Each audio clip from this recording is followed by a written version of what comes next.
नमस्कार दोस्तों, स्वागत है आपका रघुवंशम एकेडमी के इस ऑनलाइन प्लेटफॉर्म पर। दोस्तों, हम पढ़ रहे थे एनसीईआरटी और एनसीईआरटी क्लास 6 का चैप्टर नंबर 9 आज हम देखने जा रहे हैं, जो कि है खुशहाल गांव और समृद्ध शहर।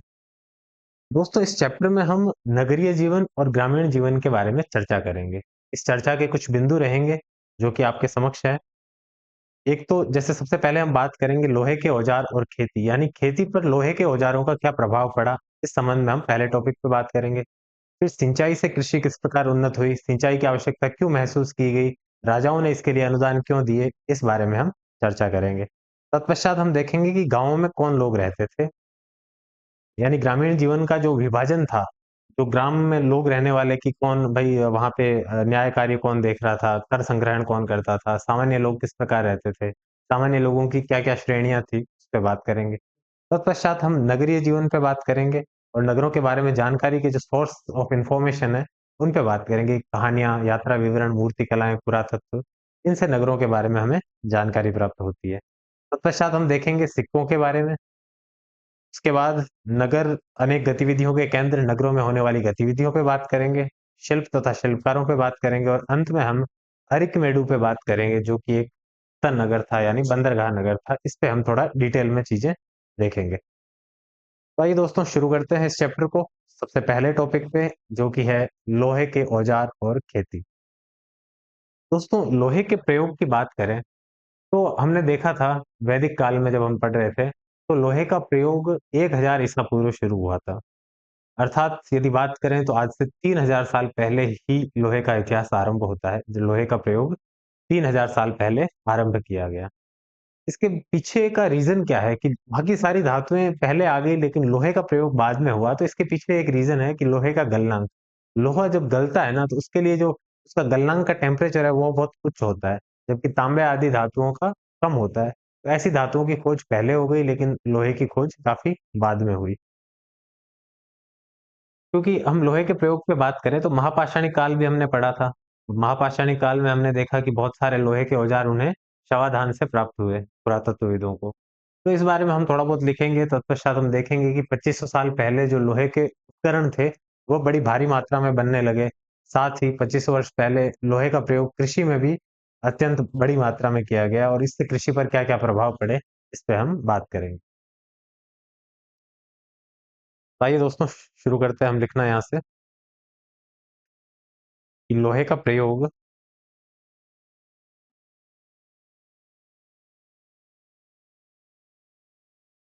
शुरू कब हुआ था, तो 3000 वर्ष पूर्व। इसके बाद हम अगले बिंदु पे बात करें तो महापाषाणिक कब्रों से हमें लोहे के बड़ी मात्रा में प्रमाण प्राप्त हुए। तो ये हम लिखेंगे महापाषाणिक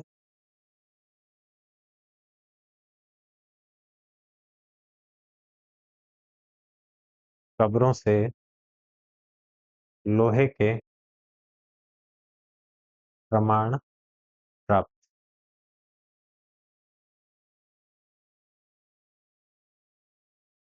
अगले बिंदु पे बात करें तो वह रहेगा हमारे कि 2500 वर्ष पूर्व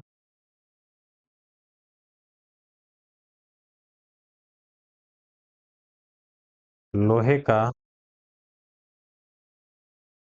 उपयोग बढ़ा। और उपयोग बढ़ के किन किन क्षेत्रों में इसका प्रयोग हुआ, तो वो हम बात करें कुल्हाड़ियों,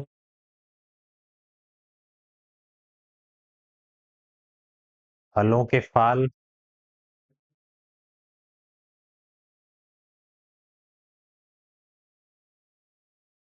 आदि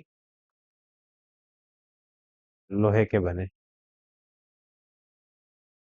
यहाँ पे आप राइट हैंड साइड कॉर्नर में देख पा रहे हैं कि कुछ औजारों के चित्र भी मैं लेके आया हूँ। ये औजार क्या-क्या थे, इन पे हम देखें तो सबसे नीचे जो आपको दिखाई दे रहा है, यहाँ पे, ये दोस्तों हंसिया है। फसल काटने के जो काम आता है ना वो। ये देखें तो एक कुल्हाड़ी है और यहाँ पे एक संडासी दे रखी है। तो ये तीनों चीज़ों पे हम लिख लेते हैं। ये क्या चीज़ है? संडासी। ये है अपने कुल्हाड़ी और ये है हंसिया। हंसिया फसल काटने के काम आता है, कुल्हाड़ी वृक्ष काटने के काम आती है या फिर लकड़ी काटने के काम आती है और संडासी किसी भी चीज़ को पकड़ने के काम आती है। तो ये चीज़ें किस प्रकार से कृषि से भी संबंधित थी। जैसे पहले के दौर में क्या थे कि जंगल बहुत थे। जंगल को काट के उसे कृषि योग्य भूमि के रूप में परिवर्तित किया जाता था। तो ऐसे तो जंगल को कैसे काटोगे? लोहे की कुल्हाड़ी होगी तभी संभव हो पाएगा या तभी आसानी से काटा जा सकेगा। कुल्हाड़ी का प्रयोग जो जंगल है उनको साफ करने के लिए किया जाता था। इससे कृषि भूमि का विकास हुआ। साथ ही हंसियों का प्रयोग अपने फसल को काटने के लिए किया गया और संडासी आदि का प्रयोग भी उस दौर में कुछ रहा होगा कृषि कार्यों से संबंधित भी। आइए अगले बिंदु पे हम चलते हैं। अगला बिंदु है सिंचाई। यानी सिंचाई ने कृषि को किस प्रकार प्रभावित किया? ये काफ़ी इंटरेस्टिंग रहेगा अपने लिए पढ़ना। तो दोस्तों बात करें हम सिंचाई की, पहले तो इसकी ज़रूरत क्यों पड़ी? भाई ऐसे ही जब कृषि हो रही थी, पहले जीवन यापन हो रहा था इतने वर्षों से, तो सिंचाई के लिए उन्हें कृत्रिम विधियाँ अपनाने की आवश्यकता कहाँ से पड़ी? तो पहले क्या था कि सरदार हमने पढ़ा था कि सरदार हुआ करते थे। सरदारों को कोई ख़ास आवश्यकता थी नहीं, ना वो राजधानी में रहते थे, ना उनके लिए बड़े महल हुआ करते थे। तो इस प्रकार की सुख-सुविधाएँ थी नहीं, बस अपने कबीलाई शासन चलता था। लेकिन धीरे-धीरे राज्यों का निर्माण हुआ। राज्यों का निर्माण होने से क्या हुआ, राज्यों की राजधानियाँ भी बनने लगी। राजा अपने लिए कुछ महलों के निर्माण कराने लगे और इसके बाद दौर आया साम्राज्य निर्माण का। साम्राज्यों के अंदर बड़े-बड़े महल, बड़ी-बड़ी राजधानियाँ, बहुत ही शान-ओ-शौकत वाला जीवन देखने को मिला। अब ऐसा जीवन जीने के लिए क्या चाहिए? संसाधन। और पहले संसाधन या फिर पैसे की प्राप्ति का सबसे बड़ा साधन था भू-राजस्व। यानी कृषक पे ही भार पड़ना था, चाहे कोई भी कार्य किया जा रहा हो। भू-राजस्व कब मिलेगा? जब कृषि उत्पादन ज़्यादा होगा। उत्पादन ऐसे तो बढ़ेगा नहीं, तो उत्पादन बढ़ने के लिए जिन विधियों का प्रयोग किया गया, उसमें से सिंचाई भी एक विधि थी। इस बारे में हम लिख भी लेते हैं, समझ तो आपने लिया होगा कि सिंचाई की ज़रूरत क्यों पड़ी। फिर सिंचाई के लिए उन्होंने कई सारे साधन निकाले, जैसे नहरें हो गई, कुएँ खुदवाने हो गए, कृत्रिम नहरें भई नदियों को जोड़-जुड़ा के इस प्रकार से उन्होंने या फिर कृत्रिम तालाबों का निर्माण हो गया। इस प्रकार से सिंचाई के साधन विकसित किए गए। तो आइए इसमें हम लिखते हैं, सबसे पहली लाइन हम लिखेंगे कि समृद्ध गाँव ही राज्य के आधार थे। अब गाँव समृद्ध कब होंगे? जब वहाँ पर कृषि अच्छे से होगी, ठीक है? कृषि अच्छे से कब होगी? जब वहाँ पर सिंचाई सुविधा भी विकसित होगी। सिंचाई सुविधा का विकास कृषक अपने आप तो कैसे करेगा? उसके लिए कौन करेगा? मतलब सिंचाई के लिए साधन पहले कौन-कौन से चाहिए? कुएँ चाहिए होगी, नहरें चाहिए होगी, नहरें, कुएँ, तालाब, कृत्रिम जलाशय,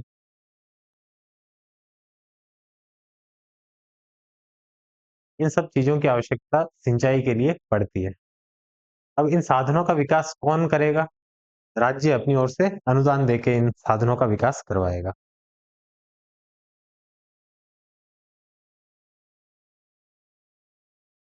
तो राज्य द्वारा निर्माण, ये निर्माण करने से क्या हुआ? उत्पादन बढ़ा, उत्पादन बढ़ा तो क्या हुआ? कर अधिक मिला और कर अधिक मिलने से क्या होगा? साम्राज्य मजबूत, साम्राज्य मजबूत हुआ।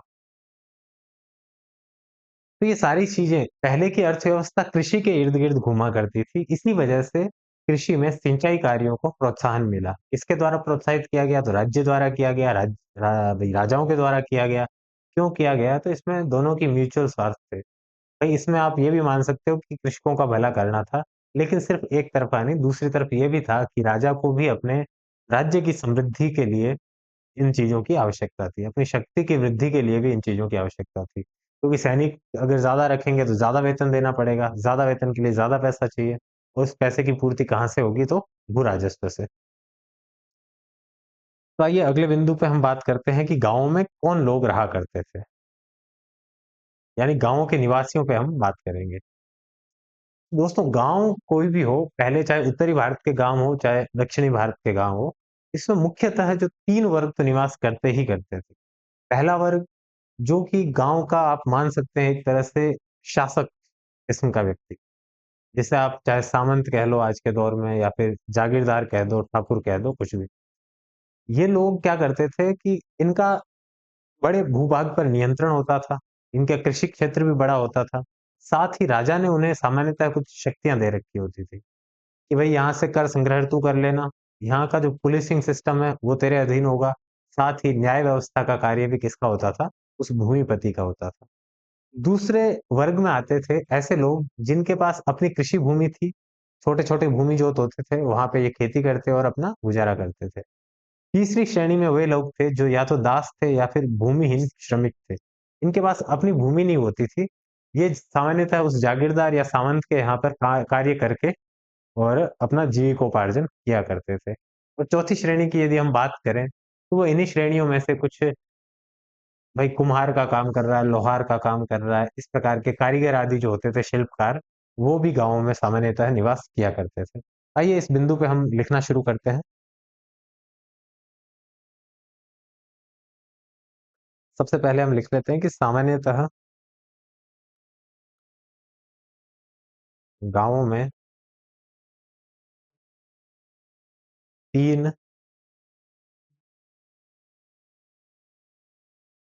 तरह के लोग। अब ये 3 तरह कौन-कौन से थे? तो इसमें हम बात करें पहले दक्षिणी भारत की।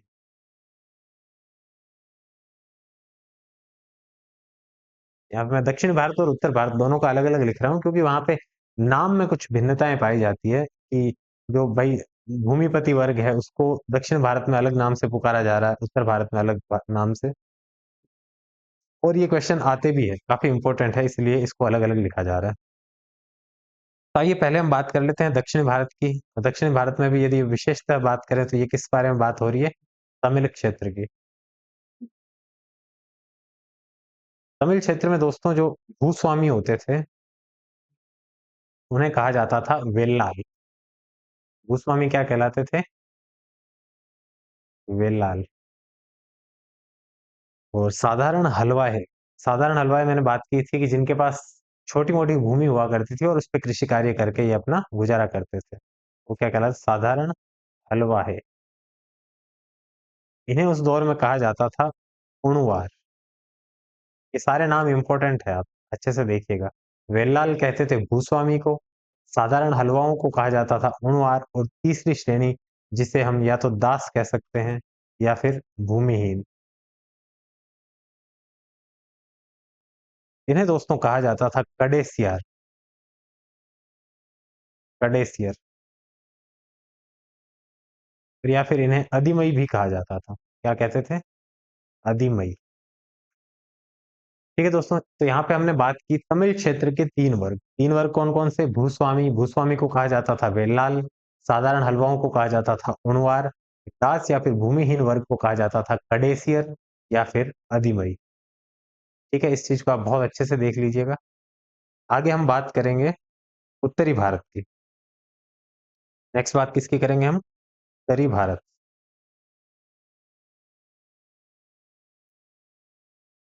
उत्तरी भारत में यदि हम लिखें, तो गाँव का प्रधान जो होता था, उसे कहते थे ग्राम भोजक। गाँव का प्रधान, इसको कहते थे ग्राम भोजक। यहाँ पे नाम थोड़े से कन्फ्यूजिंग है, तो थोड़ा अच्छे से देखिएगा आप। गाँव का प्रधान क्या कहला रहा है? ग्राम भोजक। यहाँ पे चीज़ें डिफरेंट किस प्रकार है दक्षिणी भारत या तमिल क्षेत्र से? दोस्तों ये जो ग्राम भोजक था, ये सामान्यतः आनुवांशिक पद होता था।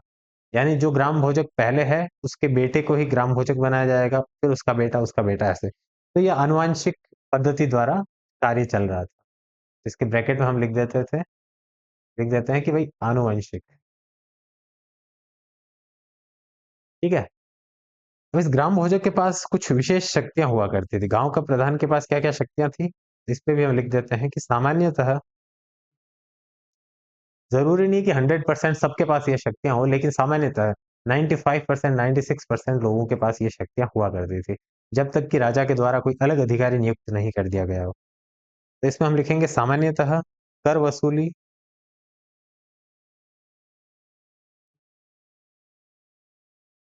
न्याय, पुलिस आदि कार्य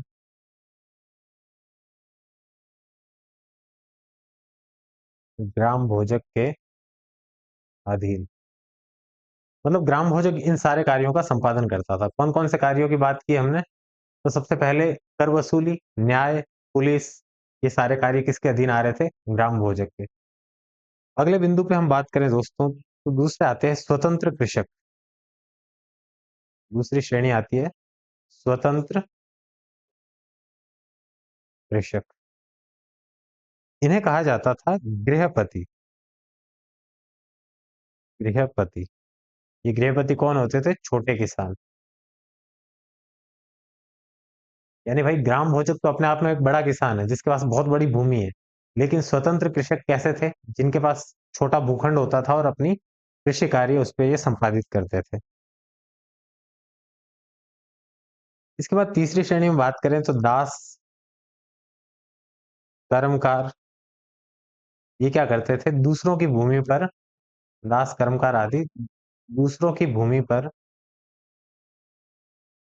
दूसरों की भूमि पर कृषि कार्य करके जीविकोपार्जन। इसके अलावा हम बात करें तो जैसे हमने पहले भी देखा कि कुछ और वर्ग भी गाँव में निवास करते थे जो कृषि कार्यों से संबंधित नहीं थे। उसमें हम देखें तो लोहार हो गए, कुम्हार, बढ़ई तथा बुनकर आदि। यानी जो गैर कृषि कार्य से संबंधित लोग थे, वह भी गाँव में निवास किया करते थे। इसके अलावा ऊपर आपको एक पैराग्राफ दिखाई दे रहा होगा, प्राचीन तमिल रचनाएँ। दोस्तों जो ये जो दक्षिण भारत के बारे में हमें पता चला कि भाई भूस्वामी को हम वेलाल कह रहे हैं, साधारण हलवाओं को उणवार कहा जा रहा है, दास या भूमिहीन को कड़ेसियर या अधिमई कहा जा रहा है। ये कहाँ से पता चला? किन साहित्यिक स्रोतों से पता चला? ये सारी जानकारी हमें मिलती है संगम साहित्य से। संगम साहित्य दोस्तों क्या है कि प्राचीन तमिल रचनाएँ हैं। इनका निर्माण जो है ये आज से 2300 वर्ष पहले किया गया क्योंकि मदुरई में कवियों का सम्मेलन आयोजित किया गया। अलग-अलग समय में किया गया। पहला सम्मेलन, दूसरा सम्मेलन, तीसरा सम्मेलन इस प्रकार से।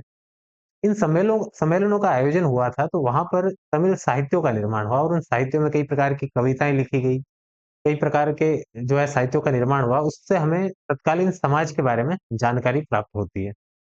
इस पैराग्राफ को हम देखते हैं, इसमें लिखा है कि तमिल की प्राचीनतम रचनाओं को क्या कहते हैं? संगम साहित्य।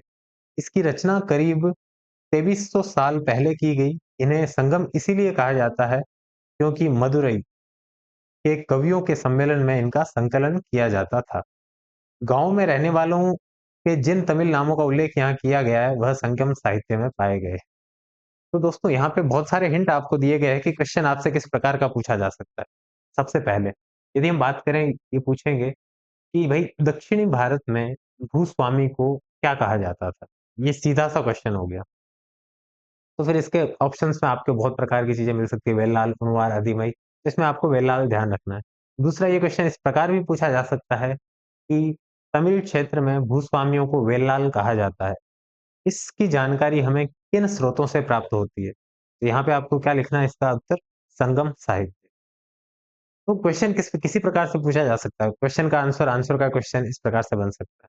उत्तरी भारत में बात करें तो गाँव का प्रधान क्या कहलाता है? ग्राम भोजक और सामान्य कृषक क्या कहलाता है? गृहपति।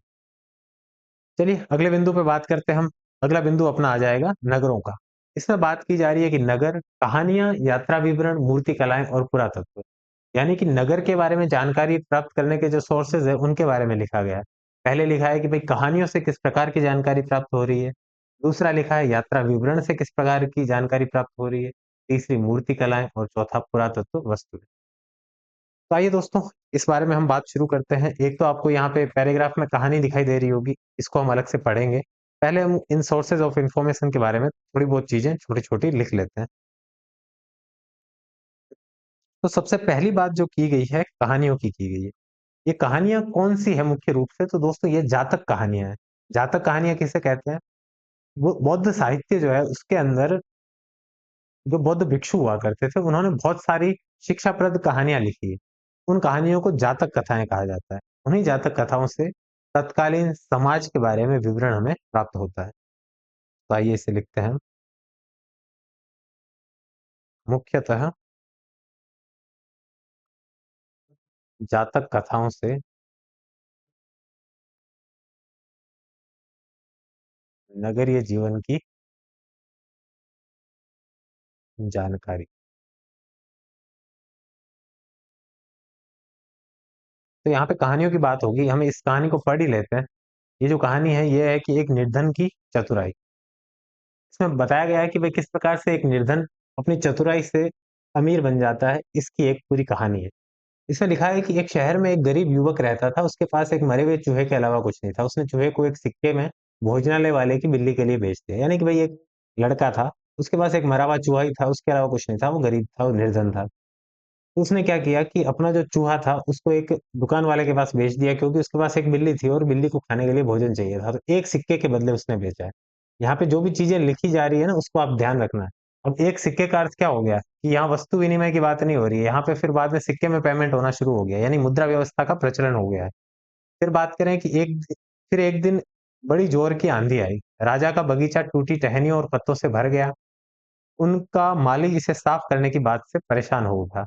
युवक ने माली से कहा अगर लकड़ियां और पत्ते उसे मिल जाए तो बगीचे की सफाई वह कर देगा। माली तुरंत मान गया। युवक ने पास खेल रहे बच्चों को यह कहकर इकट्ठा कर लिया कि प्रत्येक टहनी और पत्ते के बदले उसे एक एक मिठाई मिलेगी। देखते ही देखते उन्होंने बगीचे से एक एक तिनका चुनकर गेट के पास इकट्ठा कर दिया।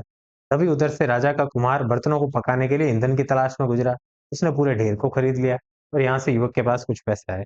अब ये जो पैराग्राफ था, इसमें आपको क्या क्या चीजें पता चली कि राजा के बगीचों की साफ सफाई के लिए किसकी नियुक्ति की जा रही है? माली की। आंधी आदि जो आ रही है उसमें फिर सफाई का कार्य माली का है। लेकिन माली ने क्या किया है, कुछ उन लकड़ियों को ले जाने के बदले उस युवक को सफाई का कार्य सौंप दिया। युवक ने वापस आगे क्या किया, बच्चों को बोला कि भाई आपको मिठाई खिलाऊँगा, आप इनको चुन लो। तो 10, 15, 20 बच्चे जो भी है फटाफट आए, उनको चुन-चुना के इकट्ठे कर लिए। कुम्हार लकड़ी किस प्रकार से खरीदते थे, इस बारे में भी हमें पता चला। कुम्हार को अपने बर्तन पकाने के लिए क्या आवश्यकता होती थी? लकड़ी की। तो यहाँ से उस युवक के पास कुछ पैसे और आ गए। अब उस युवक ने एक और योजना बनाई। उसने एक बड़े बर्तन में पानी भरा और नगर के द्वार पर गया और घास काटने वाले 500 लोगों को पानी पिलाया। खुश होकर उन लोगों ने कहा, "तुमने हमारे लिए इतना अच्छा काम किया, बताओ हम तुम्हारे लिए क्या कर सकते हैं?" उसने कहा, "मैं आपको ये बाद में बताऊँगा जब मुझे इसकी ज़रूरत होगी कि मुझे क्या सहायता चाहिए।" फिर उसने एक व्यापारी से दोस्ती की। व्यापारी ने उसे बताया कि कल नगर में एक घोड़े का व्यापारी आ रहा है, जो कि भई 500 घोड़ों के साथ शहर में आ रहा है। यह सुनकर उस युवक ने उस घास काटने वालों के पास जाकर बोला कि कल आपको घास किसी और को नहीं बेचनी है, मुझे बेचनी है। और उसने एक-एक घास का गट्ठर उनसे खरीद लिया। इस प्रकार से जब वो व्यापारी घोड़े का व्यापारी नगर में आया तो उसे घोड़ों को खिलाने के लिए घास चाहिए थी। अब घास बेचने वाले जो घास था, उस पे एकाधिकार किसका है? उस युवक का। तो उस युवक ने अपने मनमाने दाम पर उस घास के गट्ठरों को व्यापारी को बेच दिया और उसे कितने प्राप्त हुए रुपए? 1000 मुद्राएँ। किस प्रकार से व्यापार किया जाता था, व्यापार में किस प्रकार की चालाकियाँ थी, किस प्रकार से एकाधिकार स्थापित किया गया, ये सारी चीज़ें, उस वक़्त का व्यापार किस प्रकार का था, घोड़े के व्यापारी किस प्रकार से नगर में आते थे, ये सारी चीज़ें आपको इस एक कहानी से तत्कालीन नगरीय सामाजिक जीवन के बारे में पता चल पा रही है। अगली बात करें दोस्तों तो मूर्ति कला, आपने देखी होगी बहुत जगह पे जो मूर्तियों का निर्माण हुआ या फिर दीवारों पे जो मूर्ति रूप में नक्काशी हुई है, उसमें बहुत सारे चित्र इस प्रकार से है जिससे हमें पता चलता है कि नगरीय जीवन किस प्रकार का रहा होगा। तो अगला बिंदु हम लिखते हैं, मूर्तिकला द्वारा जनजीवन का चित्रण हुआ। ये सारे मैं अगली स्लाइड में आपके लिए लेके आया हूँ कि मूर्तिकला से किस प्रकार से चीज़ें आपको प्राप्त हुई। इस स्लाइड में हम ये सिर्फ़ एक हिंट के रूप में लिख लेते हैं सारी चीज़ें। इसके अलावा हम देखें तो अनेक शहरों से वलय कूप प्राप्त हुए। तो ये वलय कूप की संरचना थोड़ी इम्पोर्टेंट है ना। कई बार क्वेश्चन आता है कि वलय कूप किससे संबंधित है? तो दोस्तों इसको सामान्य कूप नहीं मानना है, सामान्य कुआँ नहीं है ये। वलय कूप क्या होते थे कि या तो कूड़ेदान के रूप में प्रयोग हो रहे हैं या फिर जो बाथरूम आदि का पानी है वह एक एकत्रित या फिर उसको गड्ढे में डालने के लिए वलय कूपों का प्रयोग होता था। यह सामान्यतः महलों या फिर बड़े घरों में निर्मित हुआ करते थे। तो आइए इसमें हम लिख लेते हैं कि वलय कूप किसके काम आते थे? एक तो नाली के लिए, दूसरा कूड़ेदान,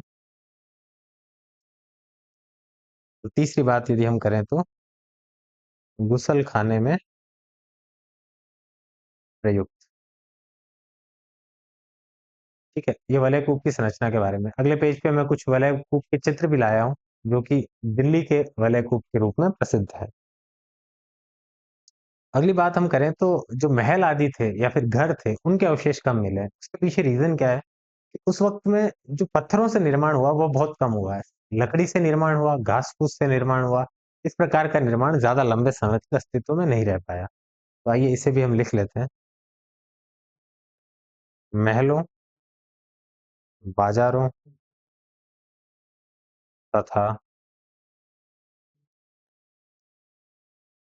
आम घरों के अवशेष कम मिले।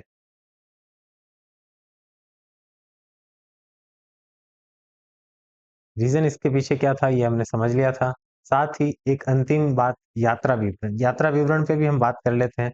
अगले जो स्लाइड है उसपे मैं एक यात्रा विवरण का पैराग्राफ आपके लिए लेके भी आया हूँ। तो इसे हम लिख लेते हैं कि यात्री विवरण से भी जानकारी। अब ये जानकारी किस प्रकार की थी? चलिए चलते हैं अगले स्लाइड पे। दोस्तों सबसे पहले हम यात्रा विवरण पे ही बात कर लेते हैं। ये बेरी गाजा की कहानी है और बेरी गाजा क्या है? भरूच का यूनानी नाम। भरूच कहाँ पे स्थित है? तो ये आज के गुजरात में स्थित है। गुजरात का तटीय क्षेत्र है भरूच, यानी बंदरगाह क्षेत्र है। तो ये जो यूनानी एक लेखक जिसका नाम हमें ज्ञात नहीं है, उसकी रचना है ये, क्योंकि नाम हमें मिला नहीं वहां से, तो इसे अज्ञात यूनानी नाविक की यात्रा विवरण के रूप में ही जानते हैं। तो आइए इसे देखते हैं। इसमें लिखा है कि बेरीगाजा की संकरी खाड़ी में समुद्र से आने वालों के लिए नाव चलाना बहुत मुश्किल होता है। राजा के द्वारा नियुक्त कुशल और अनुभवी स्थानीय मछुआरे ही यहाँ जहाज ला सकते थे। बेरीगाजा में शराब, तांबा, टिन, सीसा, मूंगा, पुखराज, कपड़े, सोने और चांदी के सिक्कों का आयात होता था। यहाँ पे देखो आयातित वस्तुओं के बारे में लिखा है और बहुत बार इसका क्वेश्चन भी आता है कि आयात किस किस चीजों का हो रहा है प्राचीन भारत में। पहली चीज किसका? शराब का। फिर तांबा, टिन, सीसा, मूंगा, पुखराज, कपड़े, सोने और चांदी के सिक्के, इनका आयात हो रहा है। आयात जब इनका हो रहा है तो निर्यात किस चीज का हो रहा है? तो हिमालय की जड़ी बूटियां, जिसका कई बार हम मजाक उड़ा देते ना कि जड़ी बूटियों को निर्यात हुआ करता था प्राचीन भारत में। इसके बदले क्या प्राप्त हो रहा है? सोने चांदी के सिक्के प्राप्त हो रहे हैं। तो हिमालय की जड़ी बूटियां, हाथी दांत, गोमेद, कार्निलियन, सूती कपड़ा, रेशम और इत्र यहाँ से क्या होते थे? निर्यातित हुए होते थे। देखिए दोस्तों प्राचीन भारत में भी इत्र का नाम आया है, लेकिन हम मध्यकाल में पढ़ते हैं कि इत्र का विवरण की जहांगीर की जो सास थी उसने इत्र का निर्माण किया था, गुलाब से इत्र के निर्माण की शुरुआत की थी। खैर ये सब इतिहास की बातें हैं, जो कहानियां प्रचलित हो गई सो हो गई। अब अगले बिंदु पे हम बात करें, यहाँ कह रहा है ये जो व्यापारी है वह कहता है कि राजा के लिए व्यापारी विशेष उपहार लाते थे। इनमें चांदी के बर्तन, गायक किशोर, सुंदर औरतें, अच्छी शराब तथा उत्कृष्ट महीन कपड़े शामिल थे। यानी इस प्रकार के जो उपहार थे वो राजा को दिए जाते थे ताकि राजा से कुछ व्यापारिक छूटें प्राप्त की जा सके। अब यहाँ पे नीचे आपको कुछ क्वेश्चंस आपके लिए दिए गए हैं कि भाई बेरी गाजा से आयात और निर्यात होने वाली चीजों की सूची बनाओ और दो ऐसी चीजें बताओ जिनका उपयोग हड़प्पा युग में नहीं होता था। यानी इनमें से ऐसी कौन सी चीज है जिसका उपयोग हड़प्पा युग में नहीं हो रहा है? और पहली चीज की आयात और निर्यात होने वाली वस्तुओं की सूची, तो ये बहुत स्पष्टता लिखा हुआ है कि आयात किन चीजों का हो रहा है? शराब, तांबा, टिन, सीसा, मूंगा, पुखराज, कपड़े, सोने और चांदी के सिक्कों का ये इनका हो रहा था आयात। और जड़ी बूटियां, हाथी दांत, गोमेद, कार्निलियन, सूती कपड़ा, रेशम तथा इत्र का क्या हो रहा था? निर्यात। ये चीजें मैंने 2-3 बार बोली है, इसीलिए बोली है ताकि आपको याद रहे कि कौन सी चीजों का आयात था, कौन सी चीजों का निर्यात था। क्वेश्चन इस प्रकार से पूछा जाता है। यदि आप हिस्ट्री से संबंधित पेपर दे रहे हो, तो ये बहुत ही ज़्यादा इम्पोर्टेंट है आपके लिए। नीचे एक संरचना आपको दिखाई दे रही है दोस्तों, ये अभी जो हमने बात की थी वलय कूप की, तो यह दिल्ली का क्या है, एक वलय कूप। वलय कूप इस प्रकार की संरचना होती थी जिसके अंदर जो भी कूड़ेदान, कचरा आदि या फिर ऐसा पानी जो बाथरूम वगैरह में प्रयुक्त हो रहा था, वह इसके अंदर ले जाने के लिए वलय कूपों का निर्माण किया गया। तो कॉर्नर में आपको एक और चीज़ दिखाई दे रही होगी, ये। ये क्या है? मूर्तिकला। ये दीवार पे चित्रांकन है, इस चित्रांकन के माध्यम से तत्कालीन सामाजिक जीवन के बारे में विभिन्न जानकारियाँ प्राप्त हो रही है। अब इसको एग्ज़ैक्टली अपन तो डिकोड नहीं कर सकते, लेकिन जो पुरातत्वविद होते हैं, ये इन चीज़ों को देख के डिकोड करते हैं। वो क्या है कि साहित्य को भी पढ़ते हैं और फिर बाद में मूर्ति को भी देखते हैं। उससे पता चलता है, जैसे एक कोई मान लीजिए कि ऐसी मूर्ति बनी हुई है, जिसके भई एक पेड़ बना हुआ है मान लीजिए यहाँ पे। इस पेड़ के नीचे एक खाली स्थान छोड़ा हुआ है और विभिन्न लोग यहाँ पे खड़े हैं। तो जब साहित्य को पढ़ा होता है, तो पता चलता है कि ये जो पेड़ है, ये बोधि वृक्ष मान लेते हैं। नीचे एक खाली आसन पड़ा है, ये बुद्ध के आसन को दिखा रहा है और आस-पास के लोग, ये इसकी आस्था के बारे में पता चल रहा है कि इनकी बौद्ध धर्म में आस्था है। तो इस प्रकार के चित्र तत्कालीन सामाजिक जीवन के बारे में हमें जानकारी प्रदान करते हैं। ये चीज़ें इरेज़ हो गई गलती से, 1 सेकंड ना। हाँ, ठीक है। तो ये कुछ चीज़ें थी। आइए हम अगले बिंदु पे आगे बढ़ते हैं, सिक्कों पर। तो दोस्तों सिक्कों पे हम यदि बात करें, तो सिक्के उस दौर में चांदी या फिर तांबे के हुआ करते थे। और सिक्कों का एक विशेष प्रकार से उनका जो निर्माण का तरीका था सिक्कों का, उसके आधार पर इन सिक्कों को आहत सिक्के कहा जाते थे। तो ये आहत सिक्का क्यों कहते थे इनको? तो यहाँ पर जैसे धातु का कोई सिक्का बन रहा है, चांदी है मान लीजिए, तो चांदी के सिक्के की आकृति बनाकर उसे थोड़ा गर्म किया जाता और उसपे चोट की जाती। उस चोट के करने से कुछ विशिष्ट आकृतियों का निर्माण होता था, इसीलिए इन्हें आहत सिक्के कहा गया। तो आइए आइए इस बारे में हम थोड़ा बहुत लिख लेते हैं, महत्वपूर्ण बिंदु। सिक्के किस प्रकार के थे? तांबे व चांदी के सिक्के।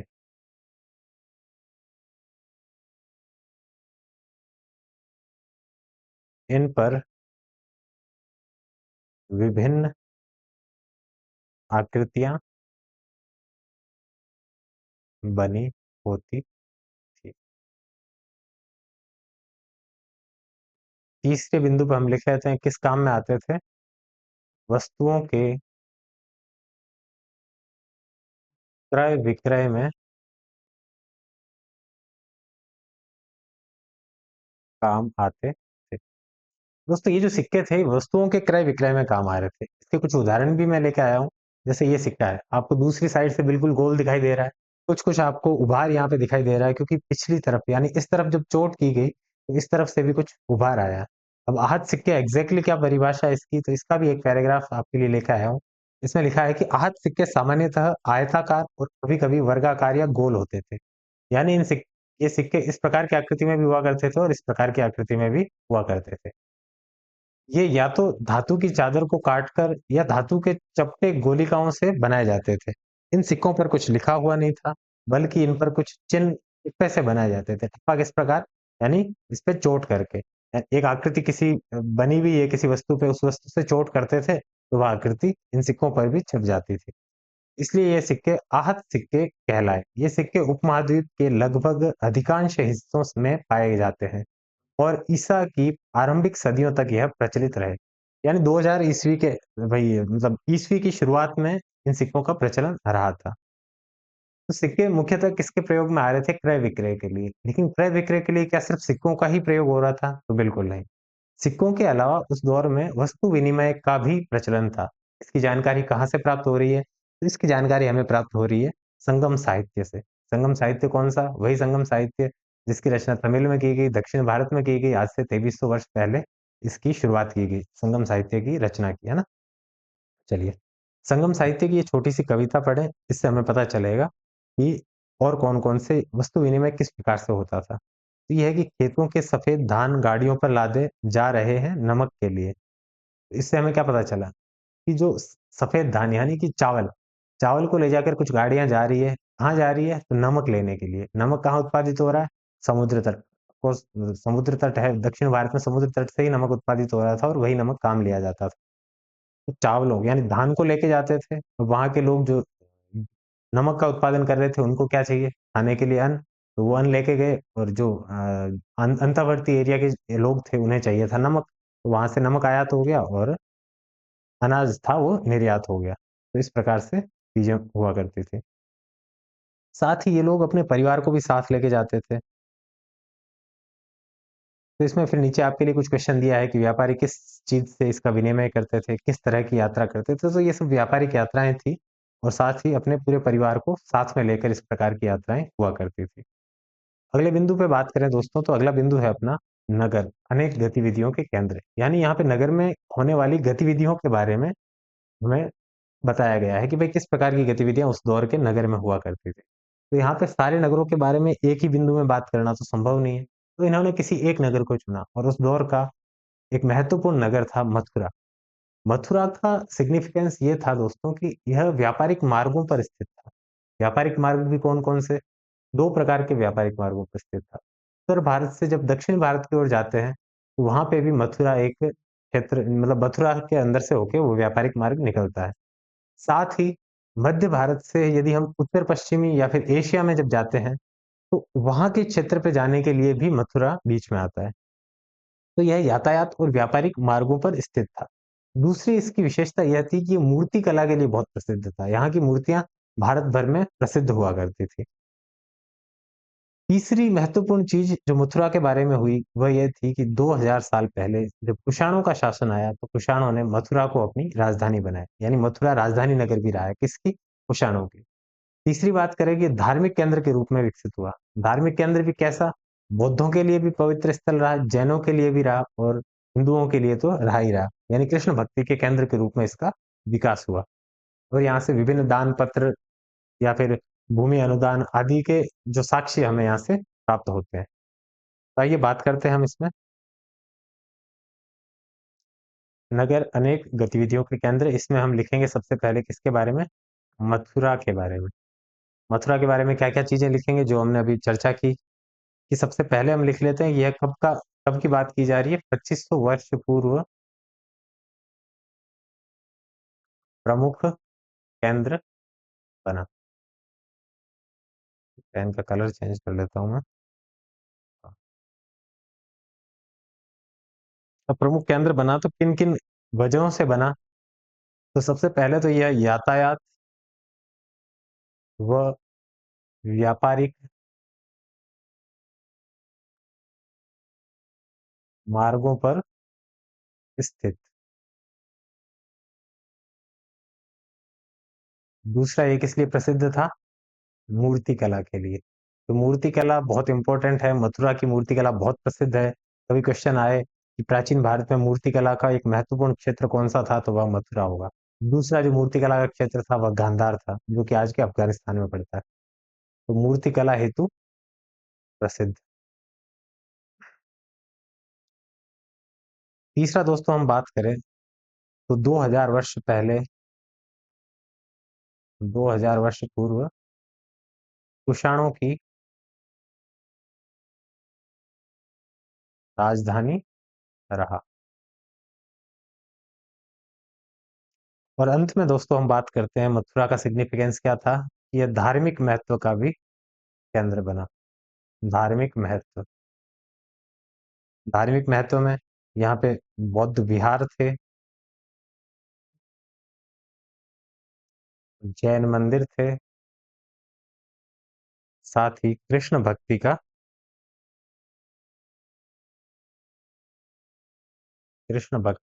केंद्र। तो ठीक है दोस्तों, ये इसका महत्व था। जब खिलजी आया था भारत में, तो उस दौर में उसने जब मथुरा को देखा, तो उसने पाया कि मथुरा इतना बड़ा क्षेत्र, इतना बड़ा शहर था कि यदि मैं अपनी सारी संपत्ति लुटाकर भी 200-300 वर्षों तक निर्माण करवाऊँ, तो भी मथुरा जैसा शहर मैं नहीं बनवा सकता। ये तो हो गई तारीफ। यहाँ तक लिखा है जवाहरलाल नेहरू ने अपनी बुक के अंदर। लेकिन आगे की एक लाइन उसने और लिखी थी जो हमसे छिपाई जाती है, वो ये थी कि उसने अगले ही पल ये आदेश दिया कि इस शहर को नष्ट कर दो और इसी के साथ इस शहर को नष्ट कर दिया गया।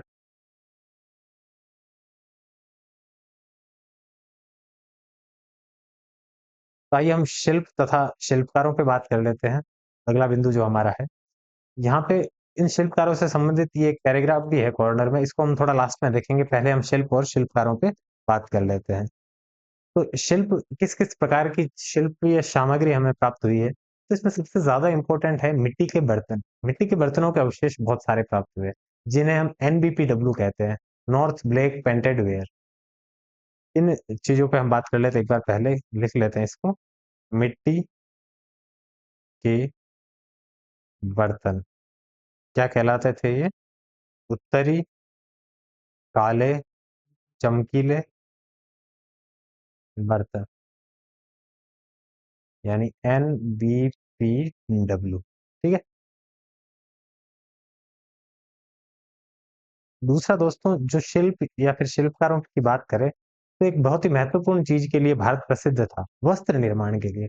वस्त्र निर्माण भारत का शुरू से प्रसिद्ध रहा, जो कि ब्रिटिशर्स द्वारा दमन के बाद इसका पतन शुरू हुआ। बाकी भारत प्राचीन काल से लेके आधुनिक भारत तक वस्त्र निर्माण में बहुत ही उच्च कोटि का वस्त्र निर्माण यहाँ पे किया जाता था। और कपड़े निर्माण के मुख्य केंद्र कौन से थे, उसे हम लिख लेते हैं यहाँ पे।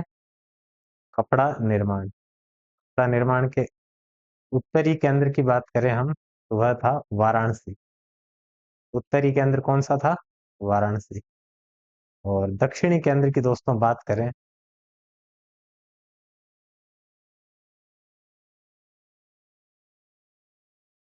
दक्षिणी केंद्र की बात करें तो वह कौन सा है? मदुरई। यानी उत्तर में कपड़ा निर्माण हो रहा था वाराणसी में मुख्य रूप से, यानी वाराणसी का कपड़ा प्रसिद्ध था, और दक्षिणी भारत में था मदुरई।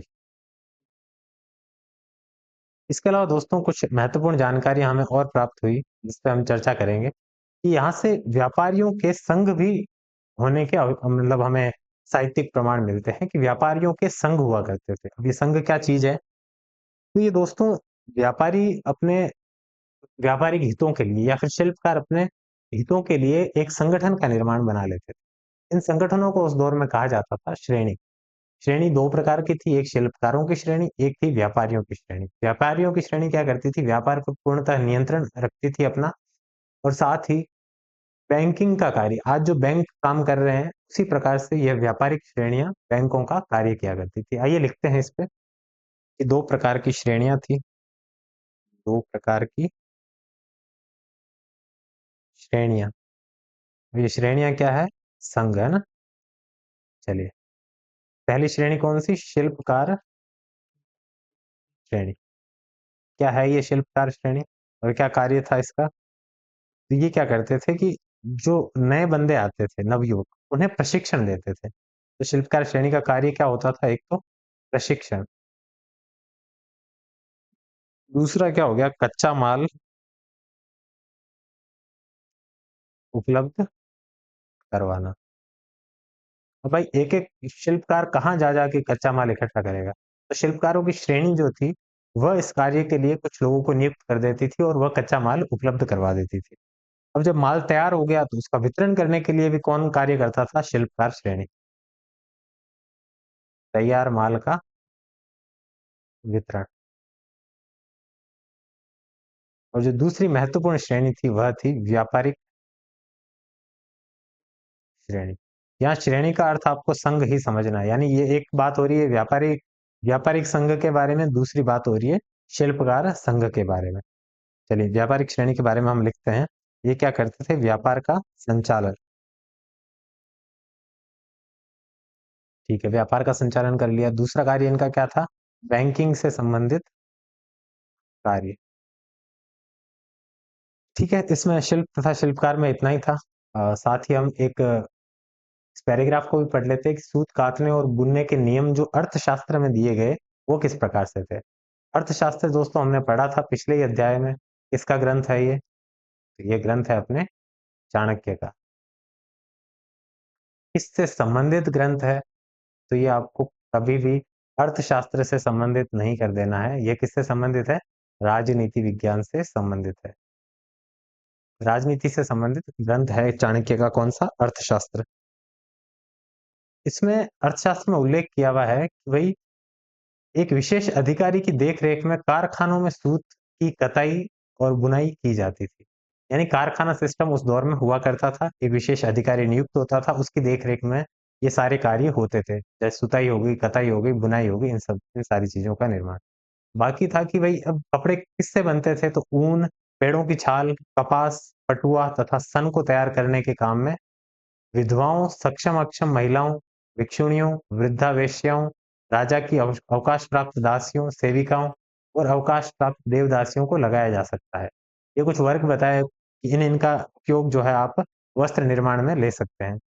इन्हें काम के बदले और काम की गुणवत्ता के अनुसार पारिश्रमिक देना चाहिए।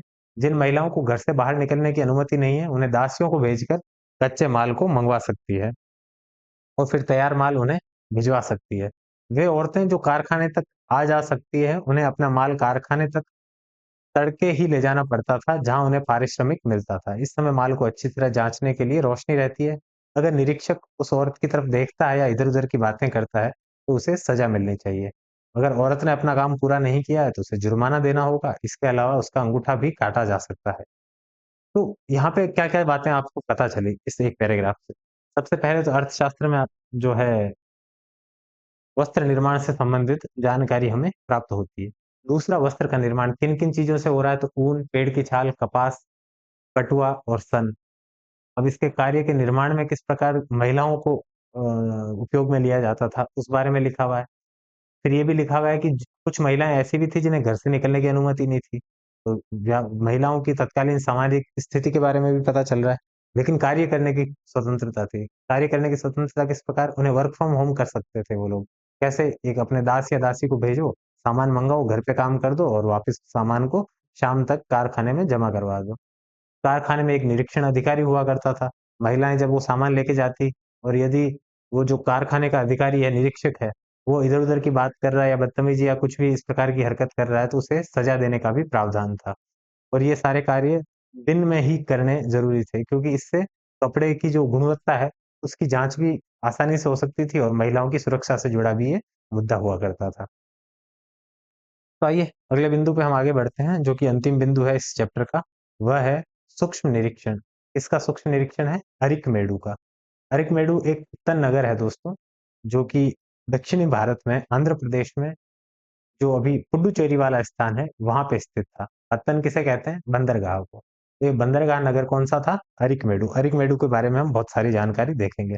अरिकमेडु दोस्तों आज से 2200 वर्ष पहले अपने जो चरमोत्कर्ष काल के अंदर था, जब यहाँ पर बहुत सारे जहाज़ों व्यापारिक जहाज़ों की आवाजाही रहती थी, बहुत सारा सामान आता था, जाता था।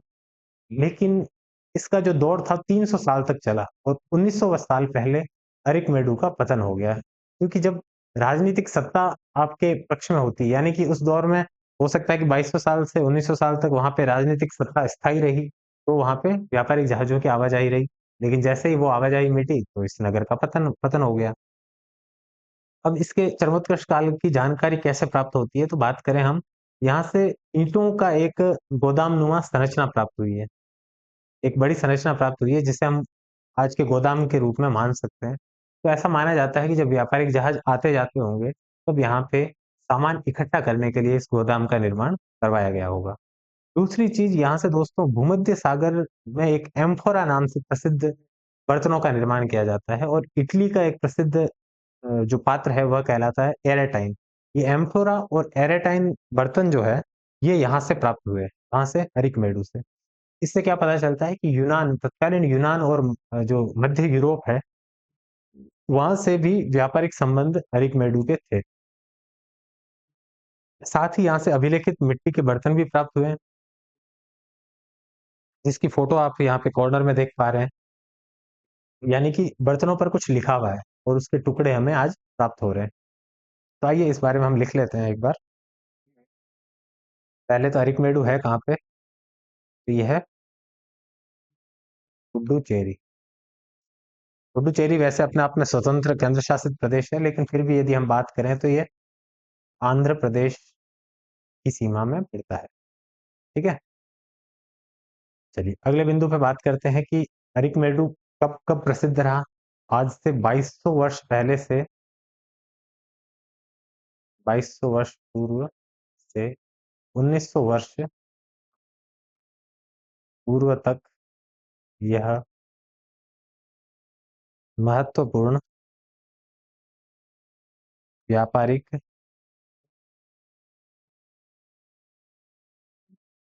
बंदरगाह रहा। इस बारे में जानकारी कैसे प्राप्त होती है? तो दोस्तों यहाँ से क्या मिली है? एक गोदामनुमा संरचना। यहाँ से गोदामनुमा संरचना प्राप्त। चलिए ठीक है, ये चीज भी प्राप्त हो गई। इसके अलावा कौन कौन सी चीजें प्राप्त हुई है? तो ये अभी हमने बात की थी। एक तो भूमध्य सागरीय एम्फोरा तथा इटली का प्रसिद्ध एरेटाइन पात्र यहाँ से प्राप्त। अंतिम चीज जो यहाँ से महत्वपूर्ण प्राप्त हुई है वह है अभिलेखित मिट्टी के बर्तन। दोस्तों साथ ही यहाँ से जो यूनान के प्रसिद्ध बर्तन हुआ करते थे उनकी कलाकृति भी यहाँ से प्राप्त हुई है। यानी वो बर्तन मूलतः यूनान के नहीं थे, लेकिन मतलब यहाँ पे जो बर्तन मिले वो यूनान के नहीं थे यहीं के, लेकिन वो प्रतिकृति किसकी थी? यूनानी बर्तनों की। तो इससे एक आइडिया ये भी लगता है या तो यहाँ से कोई व्यक्ति वहां के व्यक्ति से सीख के आया है इस प्रकार से वैसे बर्तनों का निर्माण करवाया जाए, या फिर यूनान से कारीगरों को बुलाकर यहाँ पे उन बर्तनों का निर्माण करवाया गया होगा। ठीक है, ये वाली चीजें तो अब लिखने के लिए बहुत ज्यादा इंपॉर्टेंट नहीं है, लेकिन समझने के लिए थी। ये सारी चीजें जो है लिखी हुई है, इसके इससे क्वेश्चन किसी भी प्रकार से आ सकता है। ये सारी चीजें समझना ज्यादा महत्वपूर्ण होता है।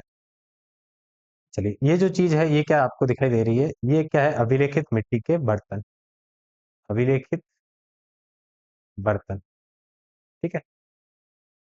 चलिए, यहाँ पे कुछ महत्वपूर्ण तिथियों के बारे में भी लिखा गया है। इन तिथियों को हमने इस चैप्टर के अंदर पढ़ लिया है, लेकिन फिर भी रिवाइज करने के उद्देश्य से ये चीज मैं लेके आया हूँ यहाँ पे। उपमहाद्वीप में लोहे के प्रयोग की शुरुआत कब की गई? तो ये आज से 3000 साल पहले। अगर काल की बात करें तो यह काल कौन सा है? ऋग्वैदिक काल। दूसरी चीज, लोहे के प्रयोग में बढ़ोतरी, नगर और आहत सिक्के, इन सब का कब शुरुआत हुआ? तो यह है 2500 साल पहले। यानी उत्तर वैदिक काल, या फिर आप ये समझ लीजिए कि द्वितीय नगरीय क्रांति थी उत्तर वैदिक काल के अंत में। और जब नए धर्मों का विकास हो रहा था उस दौर में एक और विकास हुआ, वह था नगरों का विकास, लोहे के प्रयोग में बढ़ोतरी और सिक्कों का निर्माण। कब की बात है ये? 2500 साल पहले की। फिर बात आती है संगम साहित्य की रचना। संगम साहित्य कौन सा? वही तमिल साहित्य जो आज से 2300 साल पहले रचा गया। तो ये कब का काल है? 2300 वर्ष पहले। फिर आता है अरिकमेडु का पतन। दोस्तों अरिकमेडु 2200 साल पहले उत्थान पे आया और 1900 साल पहले पतन की ओर अग्रसर हुआ। तो यहाँ पे बात होगी अरिकमेडु की, और अरिकमेडु की बात के साथ ही इस चैप्टर का अंत होता है। और अंत में हम हर बार की तरह कुछ क्वेश्चंस आपके लिए लेके आए हैं। और वो क्वेश्चन है, पहला क्वेश्चन, तमिल में बड़े भूस्वामी को क्या कहा जाता था? दोस्तों इसे हम बार बार देखे थे कि क्या कहते हैं इसको। हाँ, तमिल में क्या कहा जाता था बड़े भूस्वामी को? पहला ऑप्शन आपके सामने कडेसियर, दूसरा है उनवार, तीसरा वेलाल और चौथा आगम। तो दोस्तों इसमें राइट आंसर आपका सी हो जाएगा, वेलाल। कडेसियर हम किसे कह रहे थे? दास आदि को, है ना? जो भूमिहीन थे या फिर दास थे उन्हें क्या कहते थे? कडेसियर।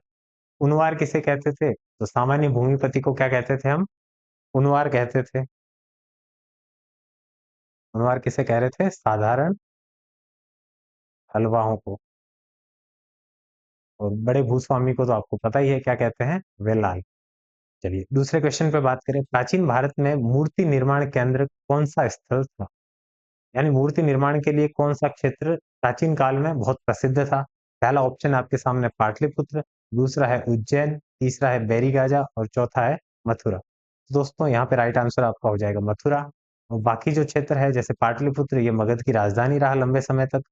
उज्जैन की बात करें तो उज्जैन भी अशोक की प्रांतीय जो राजधानियां थी उसमें से एक थी। प्रांतीय राजधानियां दो थी ना, एक तो तक्षशिला और एक उज्जैन। उसमें से एक कौन सी थी? उज्जैन।